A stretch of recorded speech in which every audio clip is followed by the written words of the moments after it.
منه الا خيرا، اے اللہ میں اس کے بارے میں سوائے خیر کے کچھ نہیں جانتا، وانت عالم به منا، اور تو ہم سب سے زیادہ بہتر جاننے والا ہے، اللہم ان کان محسنا فزد فی احسانہ، اے اللہ اگر یہ نیکوکار تھا تو اس کی نیکیوں میں اضافہ فرما، وَإِن كَانَ مُسِيئًا فَتَجَاوَزْ عَنْهُ، اور اگر یہ معصیت کار تھا تو اس سے تجاوز فرما، اس کو نظر انداز فرما، پروردگار اس کو بخش دے، اس کو اعلیٰ علیین میں جگہ دے۔ یہ کس کے جسد پر کہا جا رہا ہے اور کس وجہ سے کہا جا رہا ہے؟ یہ صرف پانچویں تقدیر کی وجہ سے کہا جا رہا ہے، کیونکہ یہ اہل ولایت تھا، کیونکہ یہ معصومین علیہ السلام کی ولایت کا معترف تھا۔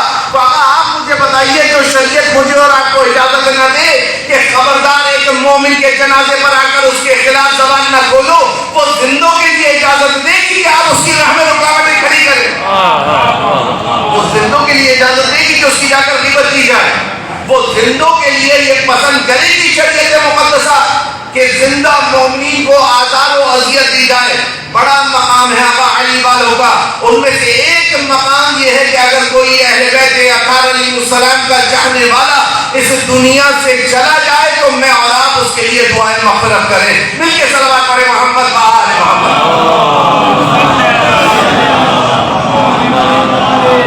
اس کو بازی کا نہ سمجھیں ہمارے جوان، موت ایک وہ اٹل حقیقت ہے، اٹل حقیقت ہے، ہم سب مانتے ہیں، ہم سب اس کو دل سے تسلیم کرتے ہیں۔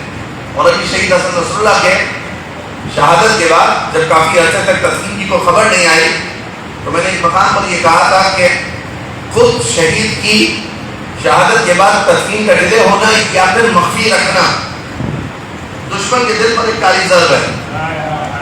کیوں کالی ضرب ہے؟ کیونکہ اس کے ذہن میں کہیں نہ کہیں ہوگا شاید ہو اور پلٹ کر آنے۔ کیسے بھائی؟ تم نے خود بم گرایا ہے، تم نے خود نشانے پر ہاتھ لگا کر حدث قرار دیا ہے، پھر یہ تمہارے لاشعور میں کیوں آ رہا ہے کہ شاید ہو؟ ایک بات سمجھ میں آتی ہے، جب انسان زبان سے کہے اور وہی بات دل میں نہ اترے تو اس طریقے کا اثر نظر آتا ہے۔ کس طریقے کا؟ مثلا آپ کسی شخص کو جا کر مردہ خانے میں کسی میت کے پاس کھڑے ہو کر پوچھئے کہ یہ جنبش کر سکتا ہے؟ تجربہ کریے، یہ جنبش کر سکتا ہے؟ نہیں۔ یہ کچھ بول سکتا ہے؟ نہیں۔ یہ تمہیں نقصان پہنچا سکتا ہے؟ نہیں۔ ذرا ایک رات اس مردے کے ساتھ گزار کر دکھاؤ، ایک رات تنہا کمرے میں تاریک مقام پر اس مردے کے ساتھ گزار کر دکھاؤ۔ کیوں خوفزدہ ہو گئے؟ کیوں پریشان ہو رہا ہے؟ ابھی تو تم زبان سے کہہ رہے تھے ہل نہیں سکتا،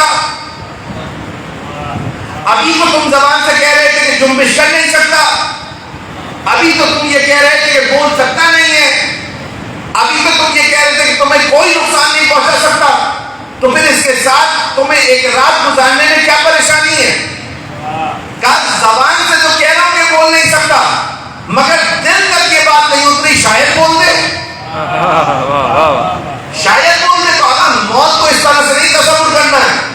امیر المومنین یعقوب الدین حضرت علی بن ابی طالب علیہ السلام موت کے حوالے سے کیا کہہ رہے ہیں؟ عجبت لمن نسی الموت وهو یری الموت۔ مولا تعجب کر رہے ہیں۔ دیکھیں میں اور آپ کیونکہ ہمارا علم کچھ بھی نہیں ہے، کسی شے کو دیکھ کر متعجب ہو جائے تو بات الگ ہے، کسی وجہ سے تعجب میں آ جائے بات الگ ہے، کوئی اس میں حیرانگی کی بات نہیں ہے۔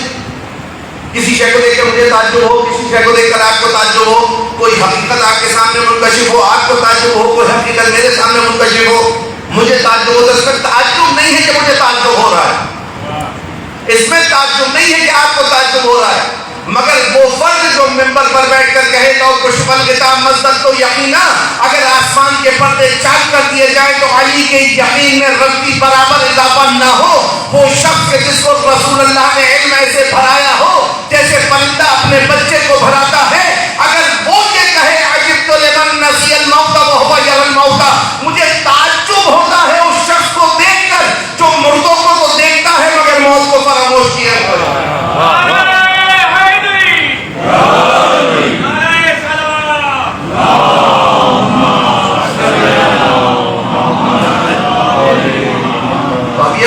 واقعی مقام تعجب ہے کہ مولا علی علیہ السلام جیسی شخصیت یہ کہہ کہ مجھے تعجب ہوتا ہے شخص پر جو اپنے دوست پر مردوں کو اٹھائے، جو ان کے غسل و کفن میں نظر آئے، اور یہاں پر میرے اپنے الفاظ ہیں، جو ان کو قبرستان لے کر جائے، جو ان کو قبر میں اتارے، جو قبر میں اتارنے کے بعد شانے کو ہلائے، جو اسماء افام کہہ کر بار بار ان کے ساتھ ساتھ اپنے نفوس کو متوجہ کرے اور پھر قبرستان سے پلٹ کر آئے کہ دنیا میں ایسے مگن ہو جائے جیسے موت سے دوسروں کے لیے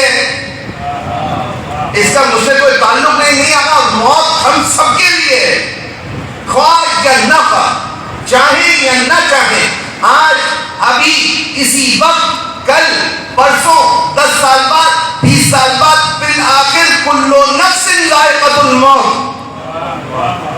کل نفس ذائقۃ الموت۔ یہ موت فلاں کی چیز تھوڑی ہے۔ آپ دیکھیں موت کو ہم نے کیونکہ نقمت سمجھ لیا ہے نا، رحمت کے برعکس کو یہ چیز سمجھ لیا ہے، اس لیے ہم سمجھتے کہ موت بڑی بری چیز ہے، موت بڑی بری چیز ہے، جبکہ قرآن کیا کہہ رہا ہے فَتَمَنَّوُا الْمَوْتَ إِن كُنتُمْ صَادِقِينَ، کلام سننے کی تمنا کرو نا موت کی، اگر سچے ہو، اگر سچے ہو تو موت کی تمنا کرو۔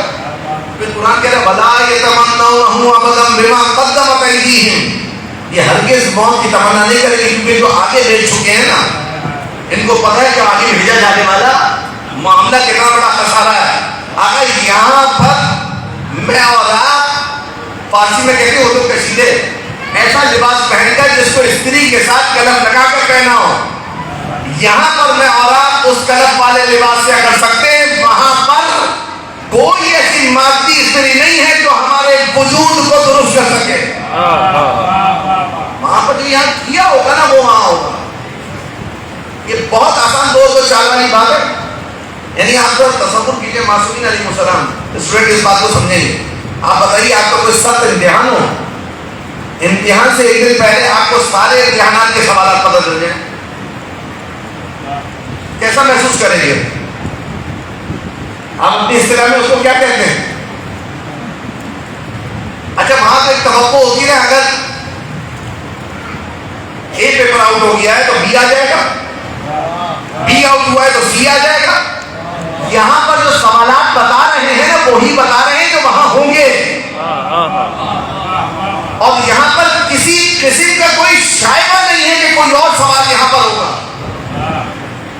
معصوم نے سوال بھی بتا دیے، معصوم نے جواب بھی بتا دیے، اور اگر یہ تلقین جو ہے نا دل یہ محسوس کرتا ہے کہ شاید اس شخص کے لیے تو یقیناً نفع بخش ہے، بلکہ جتنے حضار اور جتنے اطراف میں قبر کھڑے ہوتے ہیں ان سب کو اپنے وجود کو اس جانب متوجہ کرنا چاہیے۔ جب کہہ رہا ہوں نا تلقین پڑھنے والا یا فلاں ابن فلاں اسمع افہم سن اور سمجھ، تو صرف یہی نہ سمجھے کہ اس کو ہی سنایا جا رہا ہے، جیسے ہی وہ کہ اسمع افہم فوراً اپنے نفس کی طرف متوجہ ہوا ہے، میرے نفس سنو اور سمجھو، اس کو سننا ہے اور سمجھنا ہے، اس کو سننا ہے اور سمجھنا ہے۔ معصومین علیہ السلام نے کیا کیا تھا؟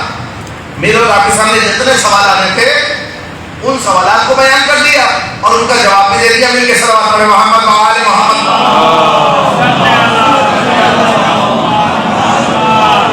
میری عادت ہے میں جب بھی جسد کے ساتھ جاتا ہوں کسی قبر میں پہنچتا ہوں تدفین کے لیے، تجہیز و تکفین کے لیے جاتا ہوں، تو میری عادت ہے کہ میں جب تلقین پڑھتا ہوں تو ساتھ میں اردو ترجمے کے بھی پڑھتا ہوں، کیونکہ اگر قبر وہ مرحلہ ہوتی ہے کہ بہتر ہے کہ اس سے زیادہ عبرت کی اور کوئی جگہ نہیں ہے کہ وہیں پر دین کو دوسرے تک منتقل کر دیا جائے۔ قصد یہی ہوتا ہے کہ ہم مرحوم کے احسان ثواب کے لیے مرحومہ کے احسان ثواب کے لیے، قبر وہ منزل ہے نا کہ آپ سب وہاں کھڑے ہوئے سوچ رہے ہیں بالآخر اس خاک میں ہمیں بھی ملنا ہے، یہ سوچ رہے ہوتے ہیں۔ اس کے ساتھ ساتھ قبر وہ جگہ ہے کہ جہاں پر صرف خاص نہیں ہوتے، عام بھی آتے ہیں۔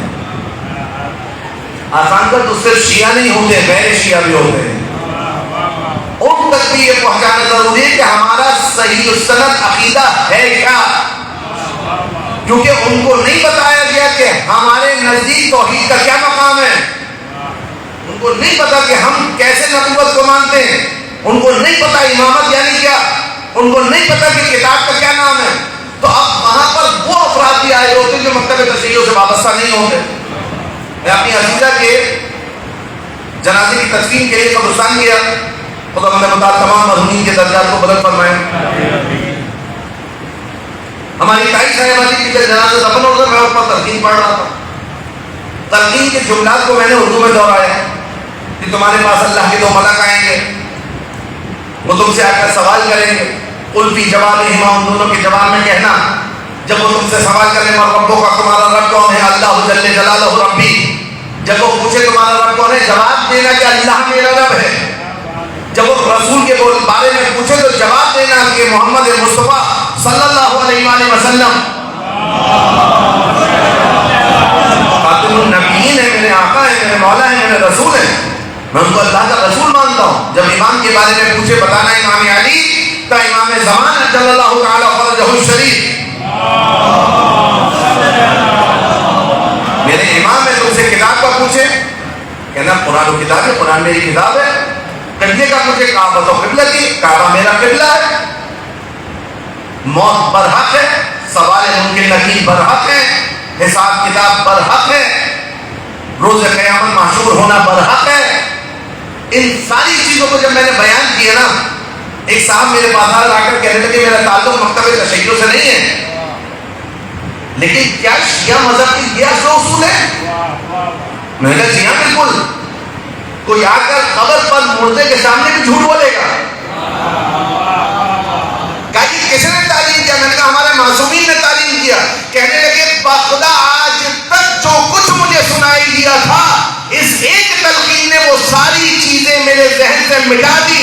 اب یہی گونج رہا ہے کہ اللہ جل جلالہ ربی، اللہ میرا رب ہے، رسول خاتم النبیین میرے رسول ہیں. یہ جو تلقین میں معصومین علیہ السلام نے آنا میرے اور آپ کے لیے آسانیاں پیدا کی ہیں، اس مرحلے کو میں اور آپ کے نہ سمجھے کہ یہاں پر میں اللہ جل جلالہ ربی کی جگہ کسی اور کو رب کے مقام پر بٹھا لے رکھوں. وہ کچھ بھی ہو سکتا ہے، وہ کچھ بھی ہو سکتا ہے. میری خواہشات، میرا پسندیدہ پروگرام، میری پسندیدہ کتاب، میرا پسندیدہ قصیدہ، میرا پسندیدہ مزاج، کچھ بھی ہو سکتا ہے. وہ وحدہ لا شریک ہے، اس کے مقام تک کسی کی رسائی نہیں ہے، سب اس کے تابع ہیں. اگر کوئی برنامہ پسند ہے، کوئی پروگرام پسند ہے، اس کے فرمان کے بعد وہاں سے نوٹ ہو جائے تو یہ نہ ہو حی علی الصلاۃ کی آواز آتی رہے، حی علی الفلاح کی آواز آتی رہے، حی علی خیر العمل کی آواز آتی رہے. کون جناب پڑھ لوں گا، پڑھ لوں گا، کیا مسئلہ ہے؟ ایک عجیب معاملہ ہے آپ، عجیب معاملہ ہے. پریکٹیکل پیش کروں آپ کے سامنے. تھوڑا پانی مجھے اور مل سکتا ہے؟ بس بس بس یہی پریکٹیکل تھا، نہیں چاہیے نہیں ہے معذرت. صلوات پڑھیں گے محمد وآلہ محمد.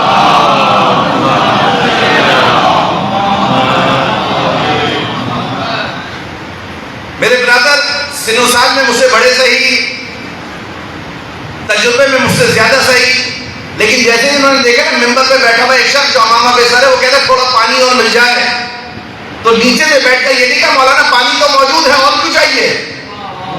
تقاضا ادب یہ تھا کہ اپنی جگہ سے بلند ہو گئے. آپ سب نے پیچھے مڑ کر ادھر ادھر دیکھا کہ بھائی پانی پہنچایا جائے. یہ دیکھیں پانی آ بھی گیا. تو اگر جب وہاں سے حی علی الصلاۃ کی آواز آئے تو دوسرے کاموں میں مشغول ہونا ہے بے ادبی.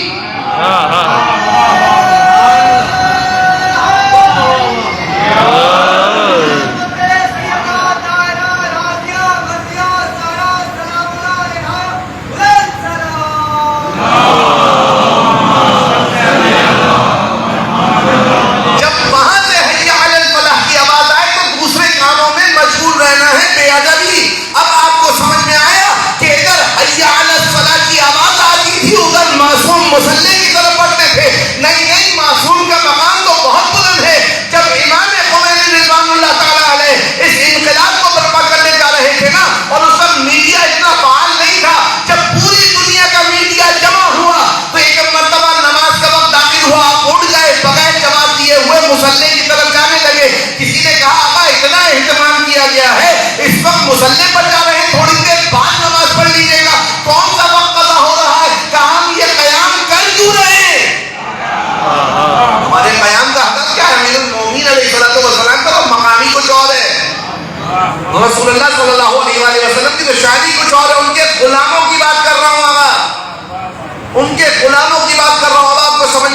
امام حسین علیہ السلام نے اپنے صحابی کو کیوں کہا تھا جعلک اللہ من المصلین، اللہ تمہیں نماز گزاروں میں سے قرار دے، قد ذکرت الصلاۃ، کہ تم نے نماز کی یاد دلائی ہے۔ مل کے صلوات پڑھے محمد وآل محمد۔ موت کو یاد رکھنے والا انسان آگا، درست ہے وقت وسیع ہوتا ہے، اگر آپ مجبور ہیں، اگر کوئی ایسا معاملہ ہے کہ جو نہیں پڑھ سکتے، کوئی عذر ہے واقع، اس میں اللہ کا لطف ہے کہ اس سے رعایت دی، ورنہ ادب کا تقاضا کیا ہوگا؟ دیکھیے میں نے ایک بالکل عام سی مثال دے دی آپ کو کہ یہ حقیر و فقیر اگر پانی مانگے تو پانی ہوتے ہوئے بھی پیش کرنا عرف کی نگاہ میں ہے ادب، اور اگر آپ تاخیر کرتے تو کیا ہوتا؟ آپ بتائیے، اگر آپ تاخیر سے پانی لاتے تو کیا ہوتا؟ بے ادبی کہلاتی نا۔ لوگ انتظامی سے پوچھتے جناب کیا بے ادبی ہے، مولانا پانی مانگ رہے تھے، آپ نے پانی نہیں دیا۔ اگر یہاں بات عام مولانا کی نہیں ہے، یہاں اس مولانا کی بات ہے کہ جس کے آگے محمد و آل محمد کے سر بھی جھکتے ہیں۔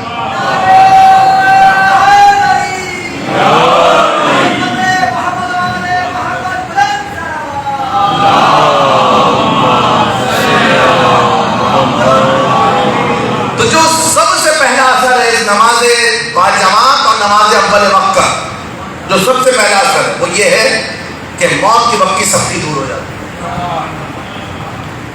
موت کے وقت کی سختی نماز اول وقت کی وجہ سے خداوند متعال برطرف کرتا ہے، اور بھی بہت سارے عوامل ہیں جو روایات کے اندر وارد ہوئے ہیں۔ تو میں آپ سے عرض کر رہا تھا عجبت لمن نسی الموت وهو یری الموت، بس ختم کیا میں نے اپنے عرائض میں۔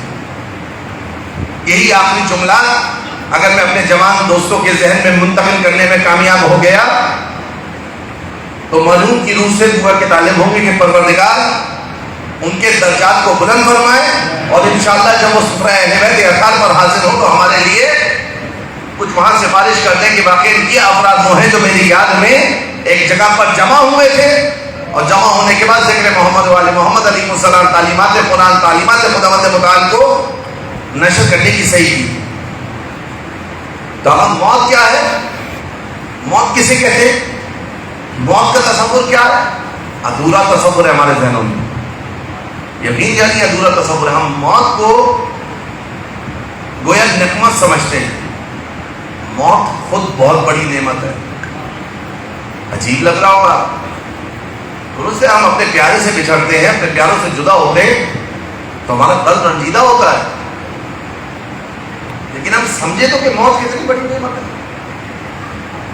کیسی نعمت ہے موت؟ ایک روایت سناؤں، اس سے اس کے ساتھ سہارا لیتے ہوئے آگے بڑھ جاؤں۔ میں یموت کیا رہی، کون کہہ رہا ہے؟ قائد القر المحجلین یعصوب الدین، میرے اور آپ کے آقا اور مولا یعنی امیر المومنین علی بن ابی طالب۔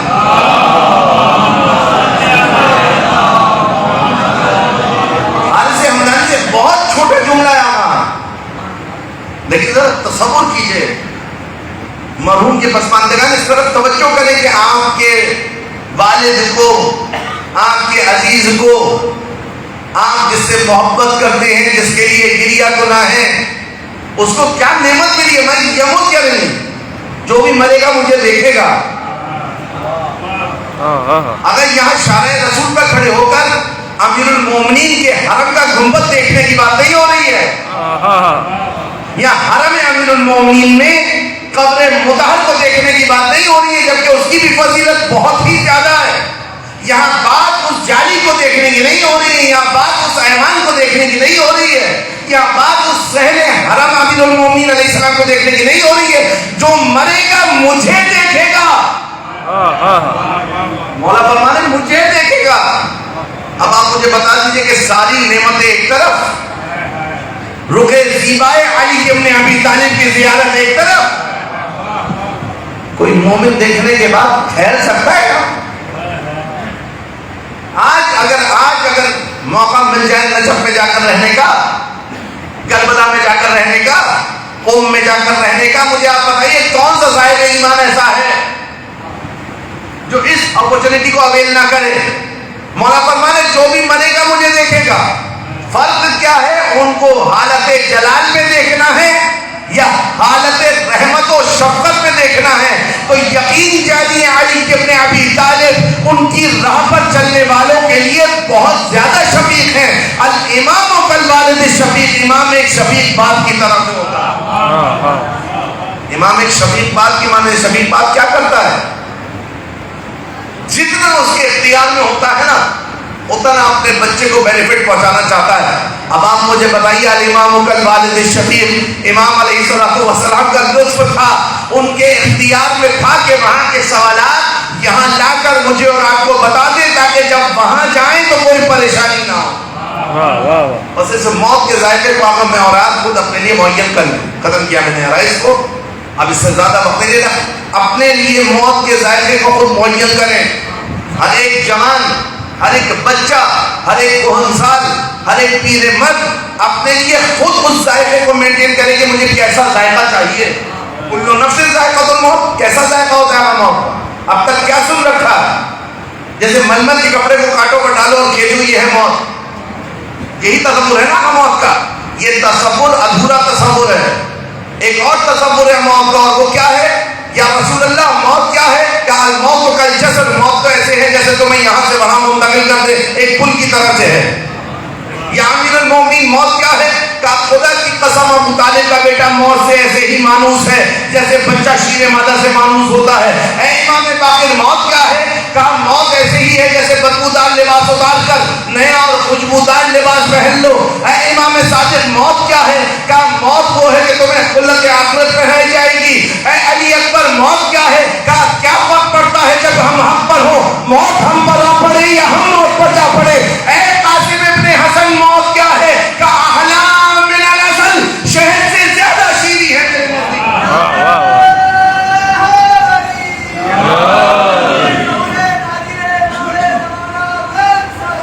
اللہم صلی علی موت مومن کے لیے پریشان کنندہ نہیں ہوتی.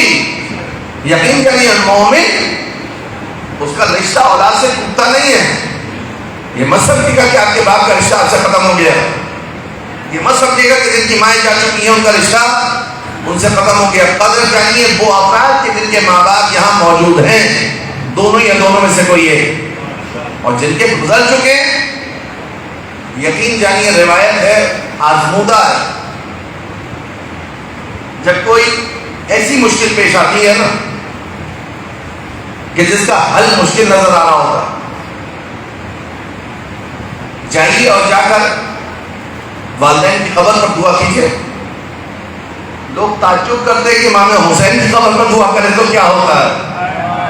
آگے یہاں امام حسین کے ایک عزادار کی قبر پر اللہ نے اتنا شرف بخشا ہے. جا کر مفاتی میں دیکھیے عجیب روایت ہے.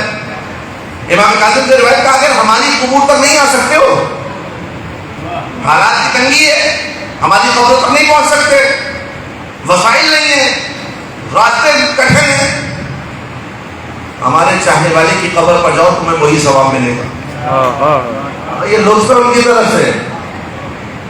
یہ شہداء کی قبور جو وادی حسین میں ہے نا، جائیے شہید سید جعفر کی قبر پر جا کر پروردگار عالم کو واسطہ قرار دے. شہید راہ افتا، شہید راہ افتا کا جائیے شہید حسیب کی قبر پر کہ جس کا گلا کاٹ کر شہید کیا گیا تھا.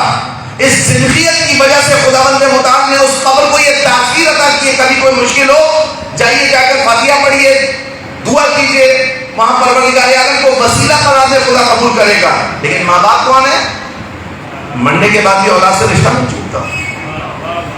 صاحب قبر کو معلوم ہوتا ہے کون قبر پر آ رہا ہے، کون ہمارے لیے ہدیہ بھیج رہا ہے. مستقل بنیادوں پر اصال ثواب ہو.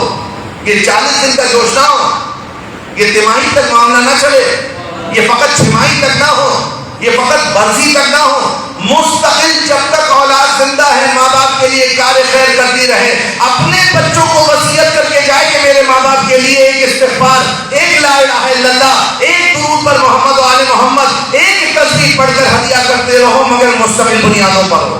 واہ واہ، مستقل بنیادوں پر ہو. حق ہے ہمارے ماں باپ کا. ساری نعمتیں جو انہوں نے ہمیں دی وہ ایک طرف، یہ ایک حب حسین جو انہوں نے ہمارے دل میں ڈال دیا، یہ ایک محبت اہل بیت جو انہوں نے وسیلہ بنے ہمارے دل میں آنے کے لیے، زد قرار پائی ماں ہمارے لیے، کہ ہم اس پاکیزہ معاشرے میں آئیں کہ جہاں حسین ابن علی علیہ السلام کی یاد پر رویا جاتا ہو، جہاں علی ابن ابی طالب علیہ السلام کا نام سن کر دل میں ٹھنڈک کا احساس ہوتا ہو. یہ ایک نعمت جو ماں باپ کی طرف سے ہمیں ملی ہے نا آبا، وہ افراد کہ جن کو یہ نعمت ملی ہے کم نہ جانے. آپ خود بتائیے، ماں باپ چھوٹے چھوٹے بچوں کو آغوش لے کر فرش اعضا پر آتے ہیں، باپ انگلی پکڑ کر مجلس میں لے جانے کا سلیقہ سکھاتا ہے، باپ فرش اعضا پر بیٹھنے کا ادب سکھاتا ہے، باپ فرش اعضا پر بیٹھ کر سید الشہداء پر گریہ کرنے کا سلیقہ سکھاتا ہے. اس ایک نعمت کے عوض میں اور آپ اگر اپنی پوری سانسوں کو گروی رکھ دینا تو بھی ان کا حق ادا نہیں ہو سکتا. لا تقل لهما اف، یاد رکھیں جوانان، اف تک نہ کہو، اف کہنے کی اجازت نہیں ہے. یہ جو میں نے کہا تھا نا کہ اللہ کی عبادت کا جب وقت ہو تو مصلی پر آ جاؤ. اب میں بتاؤں ماں باپ کا مقام کیا ہے. اول وقت ہے، وقت تاخیر نہیں ہے، وقت قضا نہیں ہے. ہم مصلی پر جا رہے ہیں، ماں باپ یہ کہیں ذرا پانی تو پلا دو. اب شریعت نے اپنے مزاج کو بدلا، کہا پہلے پانی پلاؤ بعد میں مصلی پر آؤ. اللہ اکبر. اگر اس مادہ پرستی کے دور میں کون ہے جو اپنا خون جگر کسی کو پلا سکے؟ یہ باپ میں طاقت ہے فقط، یہ باپ میں طاقت ہے. ماں کا مقام بہت بلند ہے، ماں کے حوالے سے گفتگو بھی ہوتی ہے، لیکن باپ کا جو مقام ہے نا وہ بھی اپنی جگہ مستقل ہے، کم اہمیت نہیں ہے. وہ اصل ہے. معصوم کی روایت کے مطابق ہم پر ہیں. رسالت الحقوق میں امام سجاد علیہ السلام نے باپ کے حقوق کو بیان کیا کہ جب وہ آئے تو حق ہے کہ تم بیٹھے نہ رہو، اپنی نشست سے بلند ہو. راستہ چلتے میں ایسا نہ ہو کہ تم اس سے آگے ہو، اس کے پیچھے پیچھے چلو. دو جگہ شریعت مقدسہ نے شانوں کو خم کرنے کا حکم دیا ہے. ایک مصلی پر جب عبادت کے لیے کھڑے ہوں، شانے کو چوڑا کر کے نہیں بلکہ اظہار تذلل میں اپنے شانوں کو جھکا کر رکھا جائے. دوسرا موقع والدین کے سامنے ہے، جب بات کی جا رہی ہو تو نگاہیں جھکی ہوئی ہوں، شانے جھکے ہوئے ہوں. جس طرح کوئی جابر بادشاہ سے خوفزدہ ہوتا ہے نا روایات میں، اس طرح سے ماں باپ سے خوف کھایا جائے، ایسا تذلل ہو. تو بھائی یہ جو ماں باپ ہیں انہوں نے تو سکھایا ہمیں کہ اہل بیت خیر علیہ السلام کے نام پر اپنا سب کچھ قربان کرو. کس نے سکھایا آپ کو؟ کیا آپ کو یاد ہے اپنی وہ مجلس جس میں آپ اپنے بابا کی انگلی پکڑ کر فرش اعضا پر گئے تھے؟ کیا آپ کو یاد ہے کہ کس طرح یا حسین کی صداؤں کو انہوں نے آپ کے کانوں تک پہنچایا؟ کیا کبھی ذہن میں آتا ہے کہ کیسے وہ نو سن کر گریہ کیا کرتے تھے؟ یہ مسلسل ایک تربیت تھی. اسی تربیت نے مجھے اور آپ کو محب اہل بیت بنا دیا ہوگا، اسی تربیت نے بنا دیا. اور عوامی بھی ہے جس کو ابھی یہاں پر محل نہیں ہے بیان کر، لیکن واقعی کتنا بڑا احسان ہے، کتنا بڑا احسان ہے کہ جہاں لوگ مادیت میں مبتلا ہوں وہاں ہمارے ماں باپ نے ہم یہ سکھایا کہ بیٹا حسین کی راہ میں سب کچھ قربان کرو. اب کیوں نہ ہو، یہ درس انہوں نے کربلا سے ہی لیا ہے نا، یہ درس کربلا والوں سے لیا ہے. بس عزیزان رویات میں فاطمیہ بھی ہیں. مسلسل آپ جناب زہرا مرضیہ سلام اللہ علیہ کا ذکر بھی سن رہے ہیں. ایک روایت بیان کرنا چاہ رہا ہوں کہ جس میں ان دونوں کا تذکرہ ہو جائے تاکہ سید الشہداء کے ذکر کا بھی ثواب حاصل ہو جائے اور جناب زہرا کے ذکر کا ثواب بھی حاصل ہو جائے. بی بی زہرا جب امیر المومنین کے گھر میں رخصت ہو کر آئے، خدا نے ان کو امام حسن مجتبیٰ علیہ السلام عطا کیے۔ امام حسین علیہ السلام کی ولادت کا مرحلہ تھا، ابھی امام حسین علیہ السلام شکم مادر میں تھے۔ امام حسین مادر گرامی سے ہم کلام ہوتے تھے اپنی ماں کی شکم سے۔ معصومین علیہ السلام میں سے بعض کی یہ استثنائی صورتحال ہے جو آپ کو روایات میں سننے کو ملے گی۔ مثلا خود جناب زہرا، جب جناب خدیجہ کو تنہا کر دیا گیا تھا نا دین کی راہ میں، تو جناب زہرا اپنی ماں کی دلجوئی کیا کرتی ہے۔ وہ زہرا مرضیہ کہ جب شکم مادر میں تھی تو ماں سے کلام کیا کرتی تھی، کیوں؟ کیونکہ خدیجہ کو تنہا کر دیا گیا تھا۔ وہ جناب زہرا کہ جب آپ نے چلنا اس عالم ظاہر میں سیکھا تو شاب ابی طالب تھا، وہاں کی سنگلاخ چٹانوں پر جناب زہرا سلام اللہ علیہ نے اپنے قدموں کو آگے بڑھایا۔ وہ جناب زہرا کہ جب شاب ابی طالب سے باہر آئی تو جناب خدیجہ کی وفات ہو گئی، جناب ابو طالب کی وفات ہو گئی۔ رسول اللہ کو مشرکین مکہ تنہا سمجھنے لگے، پشت رسول پر لا کر جانوروں کی آلائش کو ڈالا۔ جناب زہرا کا سن 5 سال تھا، جناب زہرا نے رسول اللہ کا دفاع کیا، اس سے آلائش کو ہٹایا، پانی کے مشکیزہ لے کر کے اسے دھویا اور جا کر مشرکین کو للکارا۔ یہ جناب زہرا کا کردار تھا۔ جب مدینہ میں آ گئے مسلسل رسول اللہ کی مدافع میں، بھلا ممکن تھا کہ اب جب جناب زہرا شادی ہونے کے بعد امیر المومنین کے گھر میں آئیں تو مولا علی کے حق سے دفاع نہ کریں؟ مولا علی علیہ السلام کا دفاع، جناب زہرا عالم ظاہر میں کم سنی سے ہی حق کا دفاع کرتی چلی آ رہی ہے، مگر اس حق کے دفاع میں جناب زہرا کی قربانیوں کو جب یاد کیا جائے گا تو سر فہرست وہ فرزند یاد آئے گا جس کو آج چکیاں پیس پیس کے پال رہی تھی اور گریا کرتی جا رہی۔ ہاں، اس کے لیے لباس بناتی جاتی تھی اور روتی جاتی تھی۔ امام حسین علیہ السلام شکم مادر میں تھے۔ ایک مرتبہ بعد نماز فجر جناب زہرا کو سلام کیا، السلام علیک یا اماں انا ولدک العطشان، میں آپ کا پیاسا بیٹا۔ جناب زہرا سلام اللہ علیہ پریشان ہوئی کہ یہ سلام کس انداز کا ہے۔ وقت نماز ظہر آیا، امام حسین نے پھر سلام کیا، السلام علیک یا اماں، اے میری مادر گرامی میرا سلام ہو آپ پر، میں آپ کا بے لباس بیٹا۔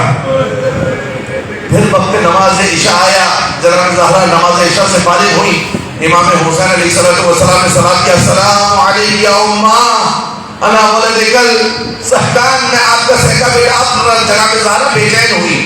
جناب زہرا نے ام ایمن کو بلایا، امیر المومنین کو بلایا کہ یہ بچہ عجب انداز سے مجھے سلام کرتا ہے، میں آپ کا پیاسا بیٹا، میں آپ کا بے لباس بیٹا، میں آپ کا سہکان بیٹا، یا امیر المومنین یہ ماجرا کیا ہے؟ کہا اللہ کے رسول کے پاس چلے۔ روایت لکھتی ہے کہ جناب ام ایمن جناب زہرا مرضیہ سلام اللہ علیہ کو تھامے ہوئے، امیر المومنین ساتھ میں ہیں، رسول اللہ کے محضر میں شرفیاب ہوئے، رسول اللہ کو سلام کیا، رسول اللہ نے جواب سلام دیا کہ فاطمہ چہرے پر آثار پریشانی کیوں ہے؟ فاطمہ کا چہرہ گریا کھنا کیوں ہے؟ کہا بابا یہ بچہ مجھے عجب انداز سے سلام کرتا ہے، آج جب فجر کی نماز سے فارغ ہوئی تو اس نے مجھ سے کہا میں آپ کا پیاسا بیٹا، جب ظہرین سے فارغ ہوئی اس نے مجھے جواب دیا میں آپ کا بے لباس بیٹا، جب عشاء سے فارغ ہوئی اس نے مجھ سے کہا میں آپ کا سہکان بیٹا۔ کہا فاطمہ آپ کا یہ بیٹا کربلا کے میدان میں پیاسا شہید کیا جائے گا۔ فاطمہ زہرا نے گریہ کیا، کہا بابا جو اس نے بے لباس اپنے آپ کو کہا، کہا میری بیٹی فاطمہ بعد شہادت اس کے تن سے اشیاء لباس اتار لیں گے، اس لیے یہ اپنے آپ کو بے لباس کہہ رہا ہے۔ کہ بابا سہکان کا مطلب کیا ہوتا ہے؟ کہ علی فاطمہ کے شانوں کو تھام لیجیے، اب فاطمہ سے برداشت نہ ہوگا، اب فاطمہ برداشت نہ کر پائے گی۔ یا امیر المومنین اے علی ابن ابی طالب اپنے فاطمہ کے بازوؤں کو تھامیے۔ جناب امیر نے جناب زہرا کے بازوؤں کو تھاما، رسول اللہ نے اسے جملے کی توضیح و تشریح پیش کی، فاطمہ جب کربلا کے میدان میں آپ کا بیٹا پیاسا اور بھوکا شہید ہوگا، اشیاء اس کے بدن سے لباس کو لے جائیں گے، ایک انگوٹھی کی خاطر اس کی انگلی کو کاٹا جائے گا، گھوڑوں کی نال بندی کرائی جائے گی، اس کے لاشوں کو گھوڑوں کی ٹاپوں سے پامال کر دیا جائے گا۔ جناب زہرا نے گریہ کیا، غش کھا کر گر گئی۔ فقط سیدہ سے اتنا کہوں گا، اے سیدہ حسین کی شہادت سننا سخت تھا، ذرا کربلا کے میدان میں آ کر زینب کی مدد پر نبیہ سے مخیم، کبھی خیمہ گاہ سے تلین. سیعلم الذین ظلموا ایام قلیل ينقلبون للہ وَإِنَّا إِلَيْهِ راجعون. پروردگار واسطہ محمد و آل محمد کا شب جمعہ ہے، شب دعا و مناجات ہے. پروردگار اپنی آخری حجت کی ظہور میں تعجیل فرما. پروردگار تو رحمان و رحیم ہے، اس کے ساتھ قہار و جبار ہے. اور جنان میں مومنین پر ظلم و بربریت کرنے والے جو افراد جس لباس میں، جس بھیس میں، جس طرح بھی شامل ہے، پروردگار عالم واسطہ محمد و آل محمد کی عظمت کا، پروردگار تجھے اپنی کبریائی کا واسطہ تو رحمان الرحیم ہے، اس کے ساتھ قہار و جبار ہے. ان ملائین کو نیست و نابود فرما، ان پر اپنا شدید قہر نازل فرما. پروردگار واسطہ محمد و آل محمد کو امت مسلمہ جہاں کہیں آباد ہے سب کی جان مال عزت و آبرو ایمان کی حفاظت فرما. فلسطین کے مستضعفین کی مدد و نصرت فرما. لبنان ہو، بحرین ہو، عراق ہو، ایران ہو، پاکستان کے شیعیان اہل بیت اطہار علیہ السلام کی مدد و نصرت فرما. نظام ولایت کی حفاظت فرما. پروردگار مرحوم کے لیے ایصال ثواب کے لیے مجلس عزا منعقد ہوئی تھی، پروردگار ان کے درجات کو مزید بلند فرما. ان کی قبر کو انوار معصومین بلفظ نور امام حسین سے منور فرما. آج کی شب ان کو امام حسین علیہ السلام پر کے سفرے پر بیٹھنے کی سعادت نصیب فرما. ان کے پسماندگان کو صبر جمیل کرامت فرما. ان کے لیے مسلسل ایصال ثواب کی توفیق عنایت فرما. پروردگار واسطہ محمد و آل محمد کا ہمارے صغیرہ و کبیرہ گناہ، والدین کے صغیرہ و کبیرہ گناہ، کل مومنین و مومنات کی صغیرہ و کبیرہ گناہ بلخص مرحوم کی اگر صغیرہ و کبیرہ گناہ، پروردگار ان کو معاف فرما. ان کی جگہ حسنات کو تحریر فرما. ربنا تقبل منا انك انت السميع الدعاء بجاہ نبی الامین وآلہ الطیبین الطاہرین. آخر میں ایک مرتبہ سورہ حمد اور 3 مرتبہ سورہ اخلاص کی تلاوت کر کے مرحوم و مقبول سید علی رضا، سید رضا علی نقوی ابن سید غلام حیدر نقوی کی بلندی درجات کے لیے رحم اللہ من قرأ الفاتحہ.